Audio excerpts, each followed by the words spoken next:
Joe, it's him. Yeah. He just told us his name. He gave us his name. Wait, walk. What an incredible moment. And these are the men and women who made that happen. The takedown of Paul Marriage.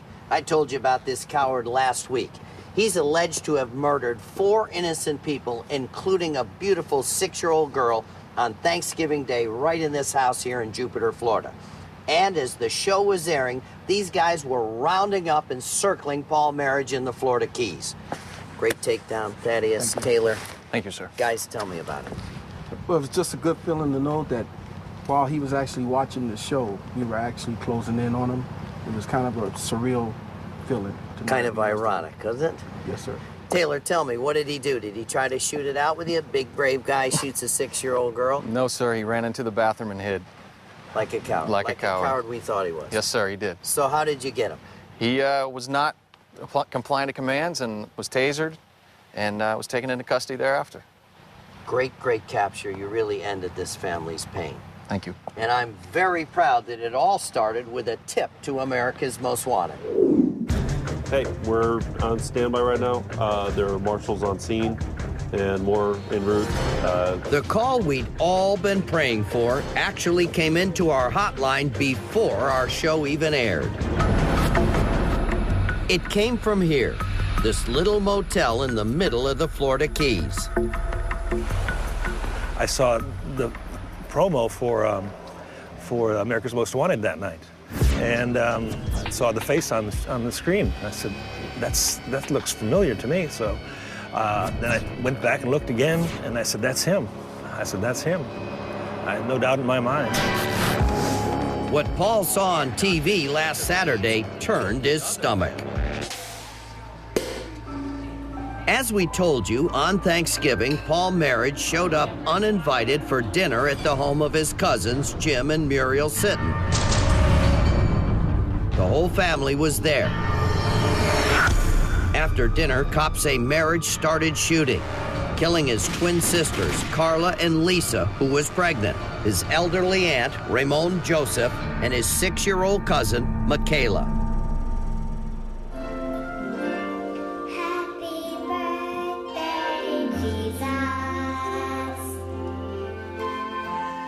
She was our gift from God, and that's why we named her Michaela, because it meant gift from God. She loved to dance. She flitted about the house like a little fairy.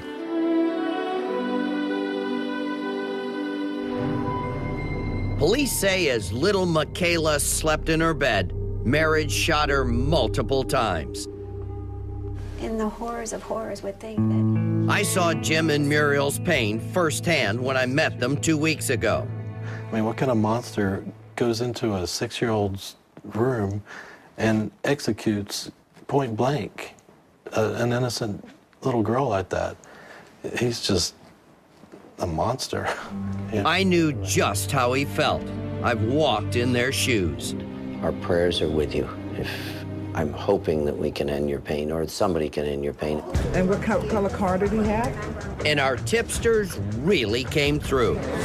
When they called us, the motel owners described the man who checked in on December 2nd as a very odd person who rarely left his room and kept his blue car covered in the front parking lot.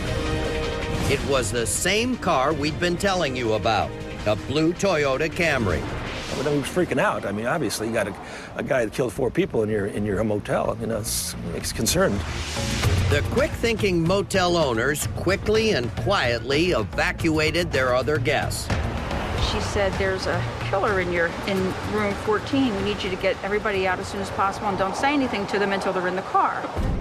Jay. Back at the hotline, Jupiter Detective Eric Frank and Deputy Marshal Manny Puri immediately knew the tip was a hot one and got to work. They're going on that. They're waiting for the rest of the team to get there, and then they're going to hit. As Manny and Eric coordinated, members of the U.S. Marshals Florida Regional Fugitive Task Force converged on the isolated motel. You got the double beds here. You've got an open area here. You've got a dresser.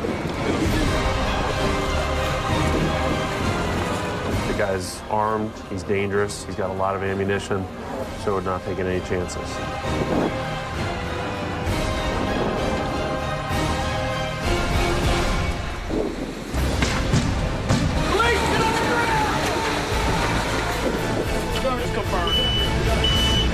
one thing we really wanted to do was to make sure that we kept the element of surprise, so that before he could figure out what was going on, he was already in handcuffs. And we were able to do that. After more than a month on the run, Paul Marriage was finally in handcuffs. Coming out! Oh, I got taser. Watch the glass, watch the glass. Got taser. Thanks to our tipsters, his run from the law was over. But he just couldn't stop running his mouth, even though what he has to say is a lot of nonsense. And I'm not buying any of it. 18 years of utter torment. What do you mean by that? I've had chronic medical problems, mental problems. It's been a nightmare. I didn't even know what I was doing.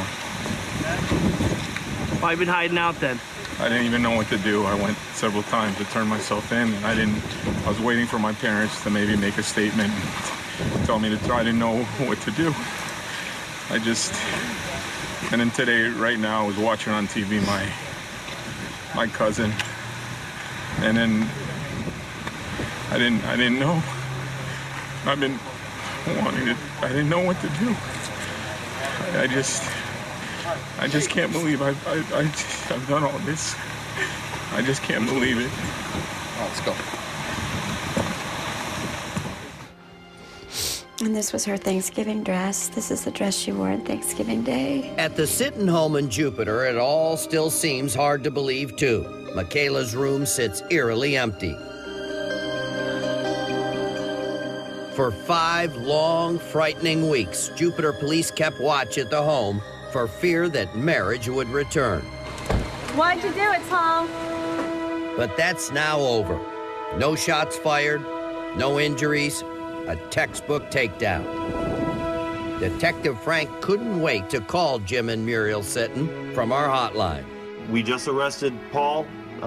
We caught him down based off a tip with the U.S. Marshals. They just hit a hotel or a lodge down in the Keys. So we got him. You got him? We got him. Oh, my goodness. So, and he's alive? Yes. That's great, you got him. Oh, my goodness. This is unbelievable. All right, sleep well now, okay? Yes, thank you. Right. We will sleep well tonight. All right, good night. Awesome, bro. Awesome, man. Great. Paul Marriage is arrested.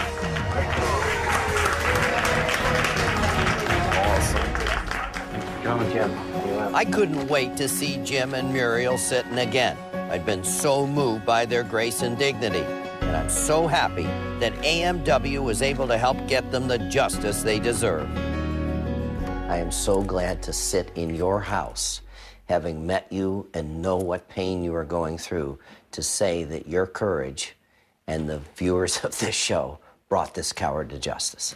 I mean, what power AMW has that the show hadn't even aired just from a promo, and before the show even gets on the air, he's being surrounded. I really enjoyed that.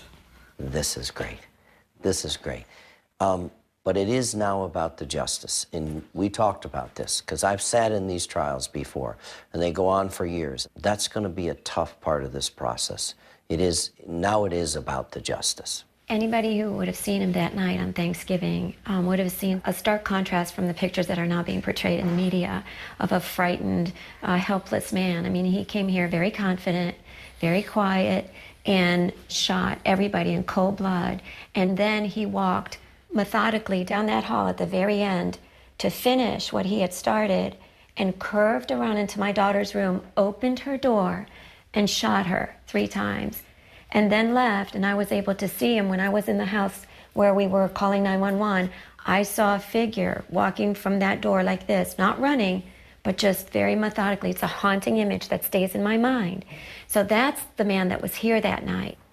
If you met the Pfaffs, Mr. and Mrs. Pfaff from the Florida Keys, who watched that promo, did the right thing. They called the America's Most Wanted hotline. They had the guts. If you ever met them, what would you say to them?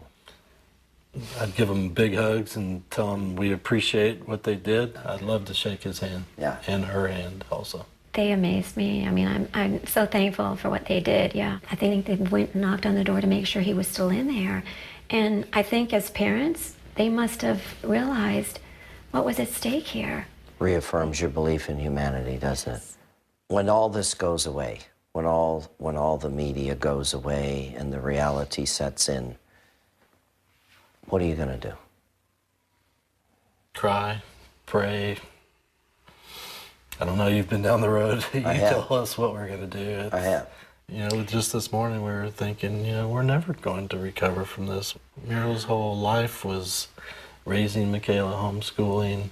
You look on her calendar, every day was Michaela and only Michaela, and she lost her mom the same day. How do you recover from that?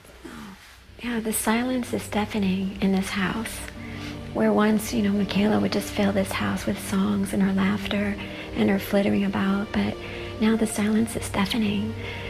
And now we just have to look and say, how do we take the next step? We just, literally, just moment by moment, just trying to take it moment by moment. But I know you're going to make it. I know you are, because I know, because of the love for your daughter. I absolutely know that you feel the same way I do. The 6 years I had Adam, 6.5 years, I was blessed. It was a gift. And Michaela was your gift and made your life better, and I know that. And you will do exactly what Reve and I did. Celebrate her life, keep her pictures everywhere. The selfish, horrible act of one mean-spirited coward cannot negate the 6+ years you had that beautiful girl and made your life so joyous. We prayed for you. We prayed with you. Touched me so deeply. I'm so glad that part of your pain is over. At least you know who did it, and that person's going to pay. And then Michaela's in a better place, and your mom and your cousins, they're on the other side. They're your angels now. They're rooting for you and saying, you will get through this. This is a terrible, horrible test, but you will get through it. God bless you. God bless you. Thank you. Up next, he committed a horrible crime, but decided not to do the time. He hid himself inside of a box like this and was able to get out the gates undetected. Now, cops need your help to track him down one more time. You just saw some really dedicated lawmen here in South Florida take down Paul Marriage, our capture number 1099. Well, right now you're about to meet another very dogged Florida detective. He's part of an elite group of agents with the Florida Department of Law Enforcement, who partnered with the U.S. Marshals and the Florida Department of Corrections to take down the Sunshine State's most violent escapees. Jailbirds who've been on the run for so long, they may feel they've literally gotten away with murder. Their top priority is Glenn Chambers, a hardened con with a violent history. No matter where he hides, we're going to be able to find him. Chambers' case dates back 3 decades to 1974, when he killed his girlfriend, Connie Weeks. So she was just special. She was my baby. I was the youngest of 5 kids. For beating Connie to death, Chambers got the death penalty, but he'd never make it to death row. Before the authorities could even transfer him there, he and 2 other inmates carried out a brazen plan. It began with one inmate going to medical for a visit. And as the guard returned this inmate to his cell, Chambers had concealed himself up above. Chambers jumped down. The 3 inmates attacked the guard, take his keys from him, and use some bed sheets that were tied together to scale down 3 floors to freedom. Luckily, their freedom didn't last. It only took a few days for cops to catch up with Chambers and the others. But Chambers would get lucky again when his death sentence was commuted to life in prison. He was transferred to the Polk Correctional Institute in Central Florida. And he seemed to become a model inmate. Chambers' behavior was so good that prison officials allowed him to work on the prison's loading dock. But that turned out to be a big mistake, because Chambers' good behavior was all part of another bold escape plan. He worked in the shipping department, and he loaded boxes very similar to these. He hid himself inside of a box like this and was able to get out the gates undetected. As the truck drove to Daytona, Chambers drilled his way out. Since that day in 1990, he's been running free. But that head start hasn't deterred the man who's now in charge of hunting him down. Playing guitar. We're looking at every detail because we feel like the smallest details sometimes hold the biggest clues, and it could be the key that unlocks his whereabouts. The bad news is Agent Sheely doesn't even have many small details to work with. Without any updated photos, he has no idea how Chambers looks now. His best guess is this sketch, an age-enhanced photo created from a 1990 jailhouse mugshot. America's Most Wanted, can I help you? When we profiled Chambers last summer, your tips came in from all over the country. And for months, Agent Sheely and his team have been following up on those leads. One promising tip took him all the way to the tiny town of Ely, Minnesota, a place where Chambers apparently knows a few people. Yeah, it should be right up here on the corner. Unfortunately, that tip didn't lead to Chambers. Maybe they can provide us with some information to help find out where Glenn's at. But Agent Sheely definitely thinks the trip was worthwhile. We're going to take the information that we learned here today, which was good information, and compare it with what we already have, and we're going to continue furthering this investigation wherever it may take us. Connie Weeks' 82-year-old mom is one of the reasons the agent is so determined to find his fugitive. That Glenn Chambers will be put to pay for what he's done. He's guilty, he was proved guilty, and then I can lay down and die in peace. Eleanor, I know you've been waiting for a very long time for justice, and I know how tough that can be. But tonight, I know our viewers are going to work hard to track down Glenn Chambers and help you get the justice you so deserve. Glenn Chambers is fluent in Spanish. He's trained in martial arts. He's worked in construction, and he's got a tattoo of live free or die on his left forearm. If you know where he's hiding, do the right thing and call us at 1-800-CRIME-TV. Chambers is a convicted murderer. Now, Chambers is part of a special new list put out by the Florida Department of Law Enforcement. Their top 12 violent escapees. We really want to help FDLE toss all of these dangerous lowlifes back behind bars where they really belong. So check them all out at our website, amw.com. They need to be back behind bars. Coming up, a shocking holiday double murder rocks a well-to-do South Florida community. We put a top forensic artist on the case to create the clue that can help you catch the killer. 7-year-old daughter were doing some shopping at Boca's Town Center Mall. This is surveillance video off his scent. But detectives figured out the plan. Cops wondered, would the killer strike again? It turned out he already had. At that point, I just thought he was going to take my money, take my cards, and jump back out of the car. Go now, just drive. Go 3 lights and make a left. Cheryl's memory of what her attacker looked like could be the key to solving her case and the unsolved murders of Joey and Nancy Bochicchio. So Cheryl met with renowned forensic artist John McMahon. Maybe try that one. Oh, this one here? Yeah. Okay. Adding contours here, removing lines there. He had on in his features. 3 hours after they began, McMahon and Cheryl had developed a clear picture of Cheryl's attacker. Take a good look. This is the finished sketch. If you recognize this man or know anything at all that could help solve either of these cases, call us right now at 1-800-CRIME-TV. This is one of those cases that really haunts me.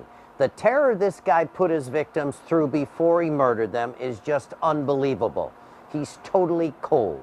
Killed a mother and a 7-year-old girl. We can't let him get away with murder or let him run free to murder again. Somebody out there's got the right tip to bring him to justice. You gotta have the courage to make that call to our hotline. And don't forget, you can remain anonymous. We need to catch this guy.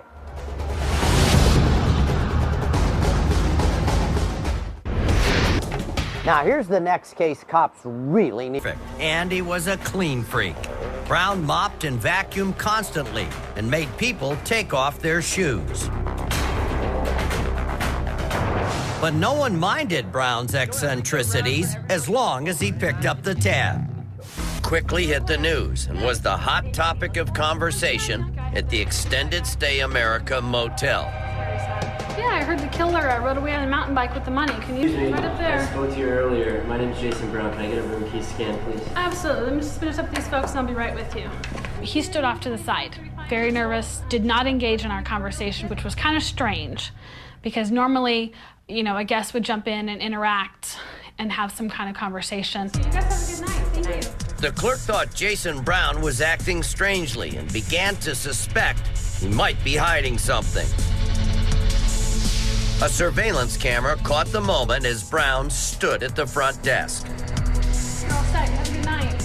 After Brown left, the clerk dealt with other customers, but couldn't take her mind off of Brown and how suspicious he seemed. Cops say Brown fled in his Cadillac Escalade to Southern California. A bank surveillance camera captured him making a large cash deposit just days after the crime. A few weeks later, Brown's Escalade turned up at the Portland, Oregon airport. Did he get on a flight, or did he park there to trick authorities?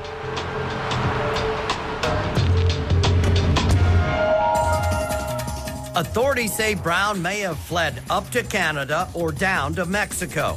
However, cops are following up leads which have put Brown in Salt Lake City, in Redding, California, or still in the Portland area.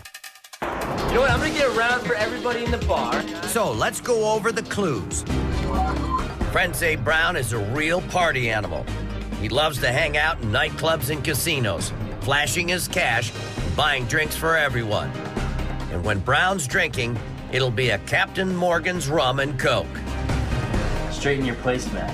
Brown's a neat freak. Placemats on a table must be perfect. And Brown hates people wearing shoes in his home. Brown loves to be out on the water, ride dirt bikes and ATVs, and play golf. And there's one more weird thing. Brown shaves all his body hair. If you've seen Jason Derek Brown, call our hotline at 1-800-CRIME-TV. Up next, the job of their dreams, being cops, suddenly becomes a nightmare. Help two cops solve the case that almost got them killed.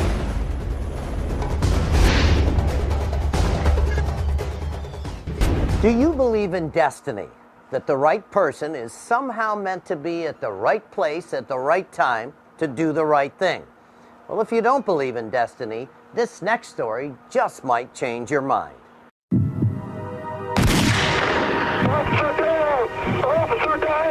I've always wanted to be a police officer ever since I can remember.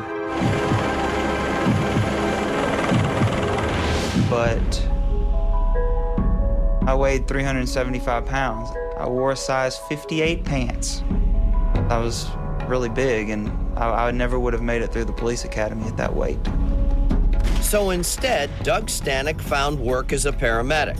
But in 2004, he decided to take a drastic step and had gastric bypass surgery to find the person he knew was inside. I always saw this person. I always saw the skinny person. I didn't see what others saw. Now I'm down to 200 pounds. Wow.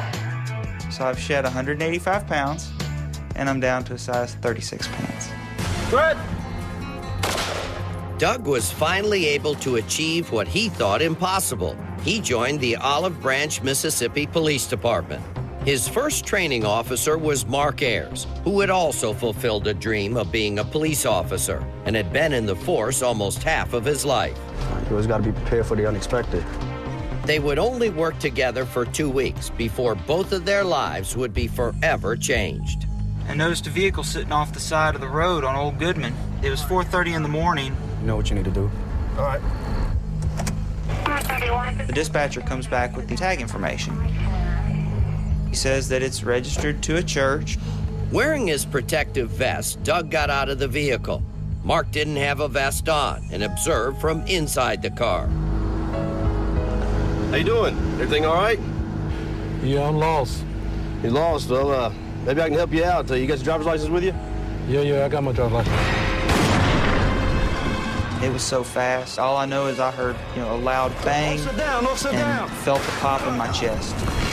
I'm thinking to myself, I've got to stay out of the line of fire. I'm thinking, Mark's getting this guy. He's got him. I quickly glance back and I see Mark laying face down in the grass. Then I realize this Chrysler 300 is pulling away. Mark, you all right? That's when Doug made this desperate call for help. 1 dispatch. I've been hit. I think I'm okay. Just take that down. Mark was my law enforcement brother. He's my friend. I had to put all 5 years of my paramedic experience together and do what I had to do. He wasn't breathing. He checked a pulse. It wasn't a pulse. I could see that his condition was deteriorating very rapidly. So I started CPR, and it was a matter of seconds. The other officers got there. Mark, come on back to me. Come on. Let me know when I breathe. Breathe. Breathe, Mark. Man, my chest is hurting, y'all. I told one of the other officers, that my chest was hurting, and he asked me why. And that's when I told him, I said, I've been shot too. Help me down.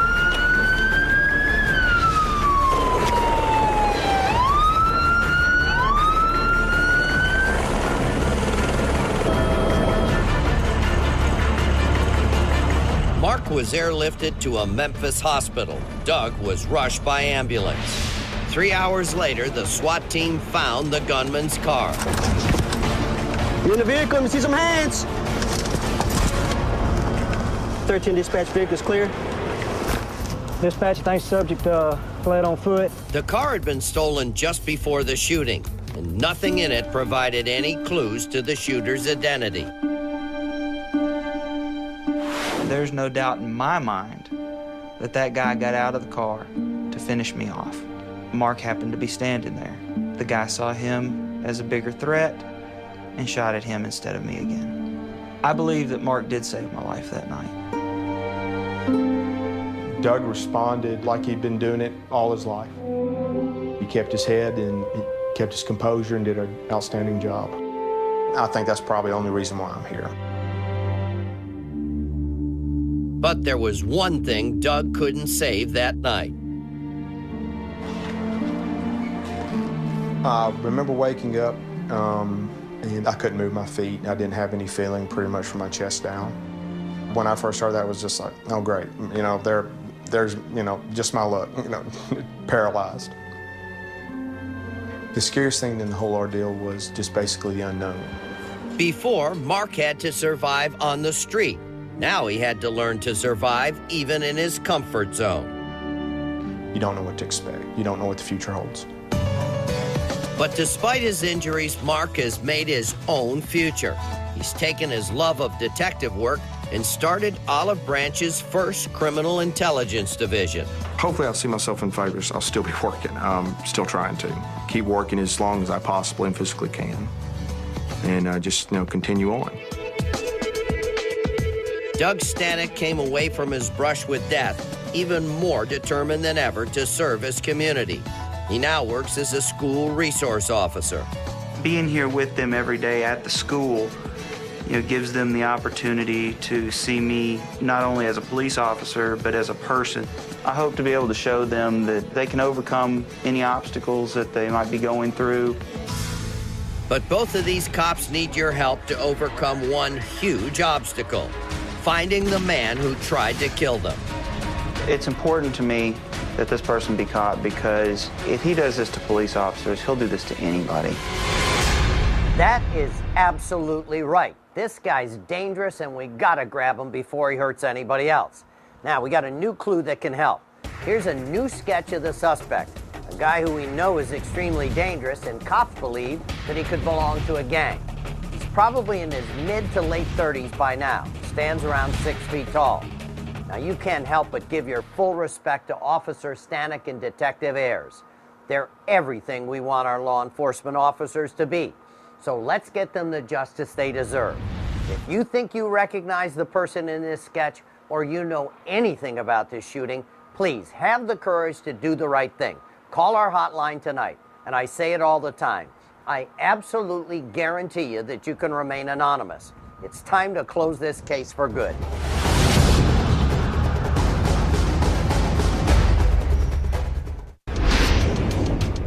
Tonight, the manhunt is on for convicted killer and prison escapee Glenn Chambers, accused bank robber Valerie Castellano, accused drug trafficker Evelyn Guzman, and accused killers Sherry Halligan and Jason Brown. In Florida, this man is wanted for murder and kidnapping. Now, be sure to join us right here next week when we'll revisit a case we're determined to solve. An infant strapped in his car seat is shot in the head and killed. Unbelievable. And the person who committed that horror is probably still walking the streets. We got to grab that monster right here next week. We really need your help. Until then, please be safe, stay strong, and remember, you can make a difference.